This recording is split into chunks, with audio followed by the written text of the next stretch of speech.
Hey guys, and welcome back to Mad About Skin. As consumers, we are blessed to have a whole lot of choice when it comes to new skincare, and 2026 has been a phenomenal year when it comes to innovation, new product launches, and really brands stepping it up, delivering us something extra, and I think all of us can agree our skin is benefiting from it. However, with every amazing new skincare launch comes a wah wah wah total fail fast on its heels, and not everything can be a winner. So in today's video, I want to share with you the worst new skincare flops of 2026.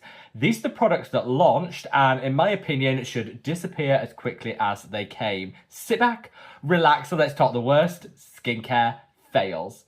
Now, in today's video, I'm showing you my hot take on these products. You might actually love them, and that is fine. When it comes to skincare, use what works for you. And I'm a huge believer in having open discourse and discussing our likes, dislikes, and preferences. And I would recommend everybody jump down into that comment section and share with me your own thoughts and opinions on the products mentioned. Is there another product on the market that for you was a total flop? Again, let me know down in the comments, because I feel like we can learn so much from each other, and we're all part of one big family and community here on Mad About Skin, so I think we can all get that conversation going.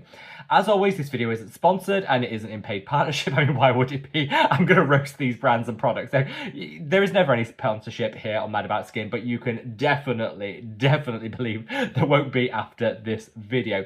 But now let's speak from the heart and not the wallet. And I can speak freely on garbage products like this because I'm not in the pocket of any of the big skincare companies. They don't owe me anything. I don't take any coin, so I can be as transparent as I think everybody should be online.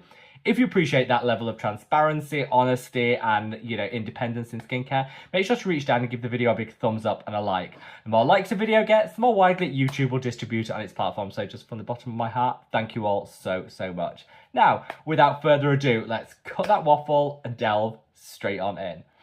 So, like I say, there have been quite a few misses in skincare this year, and I think most of these products go into the category of cash grab. You can see that brands were just desperate to get those cash registers ringing, so threw out any old product that they thought they could quickly create and market that would have mass appeal. Cash grabs always turn me off from the start, because I think the best products are those that have been developed over time, have a lot of thought and opinion behind them, and I don't think that's the case in any of these products, if I'm honest. So let's start out with two new serums from Cetaphil. Now, Cetaphil had their viral moment around 5 years ago where everyone was looking for, barrier support, calming, soothing, simple in their skincare routine. I think Cetaphil and CeraVe really cornered the market, and they went from being quite niche French pharmacy brands to being global, best sellers in skincare, and they've just grown in popularity. However, last year that kind of changed, and both CeraVe and Cetaphil started to see their sales fall off. People started to find their products just a little bit boring. It lacked innovation. They'd done some reformulations from both brands, which had really just missed the mark, and people said they weren't enjoying the products the way that they used to. So they're clearly looking for it here and trying to get those sales back up. And so they've launched two serums. Their Cetaphil Advanced Defense Serum and the Cetaphil Renew Serum. No. No, if they were expecting this to save their fortunes, they are going to be so disappointed. So the Advanced Defense Serum has an antioxidant in it, fine, but nothing groundbreaking, hyaluronic acid and niacinamide. Please. That wasn't groundbreaking in 2010. It is certainly not groundbreaking in 2026. We need more. If you're going to badge something as an advanced defense serum, stick in one antioxidant and niacinamide in something. That isn't going to cut it. Now, this serum will hydrate. It will give some antioxidant protection, which isn't a bad thing, but beyond that, it's not going to do a whole lot. And this is quite pricey for a drugstore brand. This is fairly pricey, and you can save your money. There are loads of amazing, better quality antioxidant serums on the market. They're actually going to do more than this and cost less. Just a firm pass. And the same goes for the Cetaphil Renew Serum. Renew. That sounds like, you're almost going to be waking up with a completely new face. It makes some outlandish and bold claims to go along with it about how rejuvenated the skin's going to look and how fantastic you're going to feel after using it. And what's its key ingredient? Cica. It puts me in mind of that scene from The Devil Wears Prada, the first one, where Miranda Priestley says, "Florals for spring." Groundbreaking. This is it. Cica for calming. groundbreaking. You know what I mean? Like, what are we trying to do here? Why are we just trying to overmarket something that's existed for years? Korean skincare have been doing Cica for, you know, decades. Nothing new here. And they're quite expensive, these serums. So no. Cetaphil, back to the drawing board. If you're going to offer us something that you're going to attach a load of bold claims to, make sure it's something different, something innovative, and something that we haven't seen before. These wouldn't be groundbreaking 10 years ago. They are certainly not now. The same kind of goes for the latest launch by CeraVe. And I mentioned when I was talking about Cetaphil how CeraVe have also seen a sales slump and they're trying to turn that around. And their answer to this is a hyaluronic acid water cream. Yeah, I know. So Neutrogena did this about 10 years ago. Neutrogena actually do it better and they do it cheaper. So it's not really fitting a gap in the market. And if this is your idea of innovation, a hyaluronic acid water cream, no. I mean, the Korean skincare market has some phenomenal water creams, which I absolutely love, that are cruelty-free and offer more calming and soothing benefits than this. Neutrogena isn't my favourite brand because they're not a cruelty-free brand, but their product is so much better and cheaper than the CeraVe one, and CeraVe is, yeah, no, this isn't it. And you actually know this isn't it before you all come for me, because I'm not a fan of CeraVe. So before you all say, well, you were a hater to start with, why, you were never going to love this, fair. But if you look at the fangirls of CeraVe, even they don't like this. Dr. Dre did a review of this on her channel, and she is like the ultimate fangirl for CeraVe. She is big for the brand. And even her review was like, yeah, it's kind of okay, but there's better ones out there and it's too expensive. So, you know what I mean? Don't come for me because I don't like the brand. This is, I think, a university just seen as a bit of a flop. And it's $25. So, yeah, if you want a water cream, don't spend $25. Shop Korean skincare. You'll get it cheaper and better formulated than this. Groundbreaking. Now, as I said, CeraVe, not my favourite brand, but a brand which I do normally absolutely love, also had a bit of a fail this year, and that's The Ordinary. The Ordinary had their lash curl finisher, which arrived and disappeared as quickly as it turned up. I'm not sure what their thoughts were when they came out with this and what they were hoping it was going to do. So this is designed to help you hold the curl of your lash after you've curled them and just be a little bit of a brow control gel to boot. I'm not the biggest fan of when brands step out of their niche and their category. You know, The Ordinary do some great skincare. Some of my favourite skincare products come from The Ordinary. And this, I think, is just too far removed from their standard offering. It left people a bit bemused as to what the point of it was. This sort of product already exists on the market. I don't think this is new, innovative, or anything beyond what you already get. And so for me, it's a bit of a pass. I did notice that some people online said it was, you know, a nice affordable dupe for some of the slightly more expensive options on the market. So there might be something in that. But for me, I think if The Ordinary were going to do this properly, they would have come out with a product that actually was packed full of beneficial skincare ingredients, that were going to extend the lash growth cycle, that was going to increase volume and density. You know, it could have done a lot. And I think that would have then been like, yeah, that's something different. But what we've actually got is a bit of a finishing gel for your lashes and your brows. And you know what? If you want that and you want to do it affordably, this is fine. But I think most of the fans of The Ordinary, myself included, looked at it and thought, really? That's what we ploughed all of our research and development into at the expense of other options that they could have developed. I think brands are best when they just stick to their category. In the case of The Ordinary, that's skincare.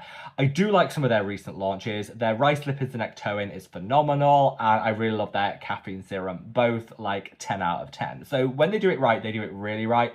This one just missed the mark a little bit. And I don't really see where it fits into their collection. So Naturium.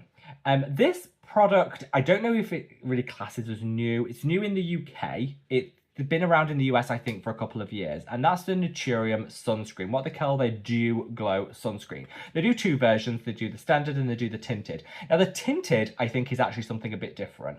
A good, well-formulated, affordable tinted sunscreen is something that a lot of people were looking for. If you add tints to sunscreen, the iron oxide can add an additionality of protection, so some people really like to look for that. It's nice that we have an option that's accessible and affordable. So the tinted one I have no problem with. The standard Dew Glow sunscreen is just a pass because it is really greasy. Like, there's dewy and then there's greasy, and this is greasy. It's using US compliant old generation filters. You know, if you're in the US, this is probably one of the better sunscreens you can find. For the rest of the world, we're going to try it and be like, yeah, no, we've tried far better sunscreens at more affordable prices. So I understand why they launched this in the US market, because it adheres to US regulations. I don't know why they bothered expanding it to the rest of the world. I don't think the UK, the European Union, Australia were really crying out for an old generation, you know, very, very dewy, bordering on the greasy sunscreen. We've had that for years. I don't think we need a new one, and there are better options available. So I think this one is a miss dependent on where you live. I think they did right to launch it in the US, and they should have probably just kept it there. I think for the US market, you know, until things change in terms of regulations, this is probably a decent product. For the rest of the world, there are so much better and cheaper options available. Though the tinted version, I do think, is a nice tinted sunscreen that offers a range of different colours in terms of the tints available. I think that's nice, it's accessible, and if you're looking for a tinted sunscreen, I think this is a good option to go for. The tinted one is also less dewy. But yeah, the original, very greasy, and yeah, nothing that I don't think we've already had. And then last but by no means least, we've saved actually the best seller on this list, and that's the Garnier Sorbet creams. Now, if you're on another social media app, you will have seen this because it was all over with people selling it, getting in their commission and saying how fantastic it was. These are just awful. So they're designed to be like lightweight whipped moisturizers, and they separate. They break apart. If you don't keep them in the exact right temperature, they start to split and it looks really grim.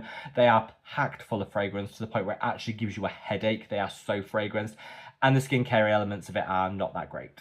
These are not good. The one redeeming feature of these, I will say, also they give zero hydration. That's the main issue, actually. They do zero in terms of moisturizing. The one redeeming feature is they're like £5, so $6. I guess super affordable. That is something. You're not spending a lot of money to be let down, but they are just such a letdown. I think at the basis, a moisturizer needs to moisturize. If it's not ticking that box, what is the point of it? And I would say that is the key takeaway from this. The migraine-inducing fragrance, that's another issue. The fact that the ingredients aren't that great, they're also not transparent. They don't say the percentages, which, you know, they're not the only brand to not do that, but I think that would be nice. And the texture separates and splits if you dare to use them in warm weather. We're having a heat wave here in the UK, so anyone that's bought this will be dealing with a sludgy mess right now. Just not great. And I think it's a shame because Garnier do some great products. They actually went entirely cruelty-free about 3 years ago, which I applaud, and I've been using a lot of their products since. They're micellar water, A+, some of their sunscreens, divine. These sorbet creams are just not it, and they have stopped. They've just stopped and disappeared on other platforms. People have gone from being like, this is the best thing that's ever happened to skincare, I love them, to never mentioning them. And you should always be suspicious when that happens, because usually it means there's a lot of sponsorship going around. If people aren't talking about a product in an unsponsored way, they didn't really like it in the first place when they were getting paid. That's my view. So there you have it. A rundown of the biggest fails in skincare for 2026 so far. We're halfway through the year. There's plenty more fails, I'm sure, to come. But the reason I wanted to film this isn't because of the negativity. You know, I always try to throw out the positive vibes, and I did the best new product launches equivalent to this, which I'll dig out, and I'll leave a link to that up there. Check that out, bring those positive vibes back. But the reason I film this isn't to drive forward the negativity, but it's rather to help you guys save your coin. I don't want anyone investing in these products because they've seen some of the big content creators, you know, in a sponsored way saying how amazing they are, or somebody who, you know, is in paid partnership going, this is the best product ever. We need to delve under the hood of all of that, and I wanted to just, in an unbiased, independent way, say, these personally are garbage. And actually, some of these brands I love. The Ordinary, great options. Garnier, some fantastic options. Naturium, one of my favourite skincare brands. These aren't bad brands. They've just had their fail moment, and that's okay. And I think I would say with any of these products, they probably will disappear quite quickly, and hopefully they'll come back with these brands with some even better alternatives, which I will be all here for. So yeah, let me know your thoughts. What's been your biggest fail of 2026? Let me know down in the comment section below. Wherever you are in the world, guys, stay safe, stay well, and love your skin. Take care. Bye.